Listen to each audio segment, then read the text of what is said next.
स्वास्थ्य विभाग की लापरवाही। एम्बुलेंस को भी कई बार फोन लगा चुके हैं और कई बार स्वास्थ्य विभाग और नर्सों को भी फोन लगा चुके हैं। पत्रकार महोदय के फ्रेश थिंकिंग, स्मार्ट एजुकेशन और हर ड्रीम को रियल बनाने का अप्रोच कैम्ब्रिज हाई स्कूल में सेशन 2026 से 2027 के लिए एडमिशंस अब ओपन है। मां और नवजात को बचाने वाली एम्बुलेंस ही नहीं पहुंची। यह वाक्य सिर्फ एक शिकायत नहीं बल्कि विदिशा जिले की टूटी हुई स्वास्थ्य व्यवस्था का कड़वा सच है। पठारी क्षेत्र में एक गर्भवती महिला को आधी रात सड़क पर तिरपाल के नीचे बच्चे को जन्म देना पड़ा, वह भी कड़ाके की ठंड में। यह घटना सरकारी स्वास्थ्य सेवाओं और 108 एम्बुलेंस व्यवस्था पर गंभीर सवाल खड़े कर रही है। घटना देर रात करीब 3 बजे की है। महिला को अचानक प्रसव पीड़ा शुरू हुई। घबराए परिजनों ने बार बार 108 एम्बुलेंस को फोन किया लेकिन मदद नहीं मिली। बताया जा रहा है कि करीब 3 घंटे तक परिवार सड़क किनारे एम्बुलेंस का इंतजार करता रहा लेकिन कोई वाहन नहीं पहुंचा। दर्द बढ़ता गया और स्थिति नियंत्रण से बाहर हो गई। मजबूरी में परिजन महिला को अस्पताल ले जाने के लिए निकल पड़े लेकिन रास्ते में ही दर्द असहनीय हो गया। मजबूरन सड़क किनारे तिरपाल लगाकर प्रसव कराना पड़ा। आसपास के लोगों ने घेराबंदी कर मदद की और स्थानीय चौकीदार की पत्नी ने प्रसव कराया। महिला ने वही सड़क पर बच्चे को जन्म दिया। यह दृश्य न केवल दिल दहला देने वाला था बल्कि सरकारी व्यवस्था की पोल खोलने वाला भी। सबसे गंभीर बात यह है कि प्रसव के बाद भी बच्चा और जच्चा 2 से 3 घंटे तक कड़ाके की ठंड में सड़क पर ही पड़े रहे। उनके पास न तो मेडिकल सुविधा थी और न ही गर्म कपड़े, केवल तिरपाल ही उनका सहारा बना रहा। बाद में किसी तरह व्यवस्था कर उन्हें आगे ले जाया गया। यह घटना सामने आते ही स्थानीय लोगों में भारी आक्रोश है।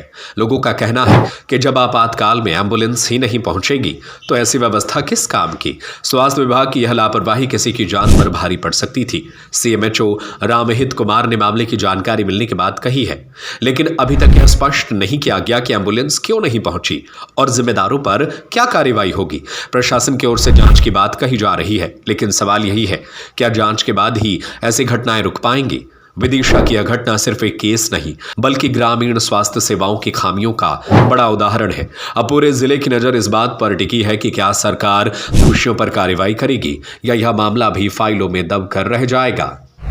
हाँ, आज ये घटना मेरे संज्ञान में आई है। संज्ञान में आने के बाद ही मैं पठारी गया और पठारी जाने के बाद मैंने जो वहाँ देखा वो उसमें मेरे को ये मिला है कि संजना पति संजय सहारिया जो छपरा टपरा के रहने वाले हैं, छपारा टपरा के रहने वाले, उसको गर्भवती थी उसकी महिला, पहला या दूसरा प्रसव था उसको। तो उसको डिलीवरी होने वाली थी तो वो अपनी पत्नी, एक्चुअल में क्या है उसका पति काम करता था वहीं पर पठारी में, तो वो अपनी पत्नी को ले आया यहीं पठारी में। तो पठारी के किसी किराए के मकान में वो शिफ्ट था। अब फिर अचानक उसको रात को 2-2:30 बजे के करीब दर्द हुआ उसे। तो उसने 100 पहले तो 118 पे कॉल किया, फिर एक और किसी पर बाद में 108 पे एक कॉल किया उसने, जो कि वहाँ लग गया। और कॉल पे उसने गाड़ी की डिमांड की कि हमारी पत्नी को डिलीवरी होने वाली है, हमें गाड़ी चाहिए। तो उधर कॉल सेंटर से बताया गया कि हम अभी देख के बताते हैं। इतने में होल्ड करने के लिए उसको कहा और इतने में उसका खुद का मोबाइल भी वो हो गया, डिस्चार्ज हो गया। मोबाइल डिस्चार्ज की स्थिति में था, तो ना उनसे बात हो पाई ना उससे बात हो पाई। फिर वो क्या करे, तो वो उसने सोचा कि अब तो चला जाए। तो फिर वो पैदल ही चल दिए मियाँ बीवी दोनों लेके, और मेरे ख्याल से हॉस्पिटल से 500 या 600 मीटर दूर रास्ते में ही बाजार में उसकी डिलीवरी हो गई, जो कि 3:39 की घटना है। ये 3:39 में घटना पे हुई। जैसे ही इधर भी पता चला हॉस्पिटल में तो हमारी टीम भी पहुंच गई और 4:10 पे उसको भर्ती कर लिया गया है। भर्ती करने के बाद जच्चा बच्चा दोनों स्वस्थ हैं और स्वस्थ होने के साथ साथ उनको जो भी व्यवस्थाएं होती हैं, जैसे उसका एडमिशन, रजिस्ट्रेशन या उसको वैक्सीनेशन, वो सारा कराया गया। इसमें पूरा ये देखने में आया है कि के और आशा का भी मैंने बयान लिया है। आशा भी वहाँ थी आशा का बयान लिया तो आशा ने भी बताया कि सर इसकी जो डिलीवरी होने वाली थी वो ईडीडी उसकी 16 फरवरी की थी, बट इसको हम थोड़ा नहीं मानते क्योंकि अनपढ़ रहते हैं लोग, तो उनको थोड़ा टाइम समय बताने में गड़बड़ रहती, तो उसके कारण ईडीडी का कैलकुलेशन हो सकता कहीं एक आध हफ्ते या 10 दिन गलत था उसका। तो इसमें हमने देखा है कि थोड़ा सा गाड़ी की वो तो गाड़ी के कारण प्रॉब्लम तो हुई है, बाकी विभाग के द्वारा इस तरीके का कुछ नहीं किया गया।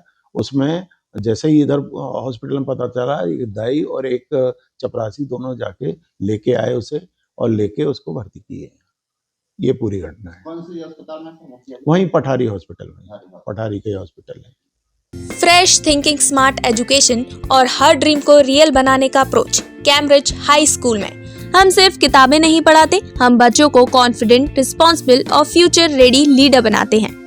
यहाँ एजुकेशन सिर्फ सिलेबस तक लिमिटेड नहीं होती, हम फॉलो करते हैं NEP 2020 और NCF गाइडलाइंस, ताकि हर स्टूडेंट को मिले बैलेंस, प्रैक्टिकल और modern learning experience, smart classroom, innovative labs और एक्सीलेंट स्पोर्ट्स फैसिलिटी के साथ। सेशन 2026 से 2027 के लिए एडमिशंस अब ओपन है। आज ही अपने बच्चे के स्ट्रॉन्ग और सक्सेसफुल फ्यूचर की शुरुआत कीजिए।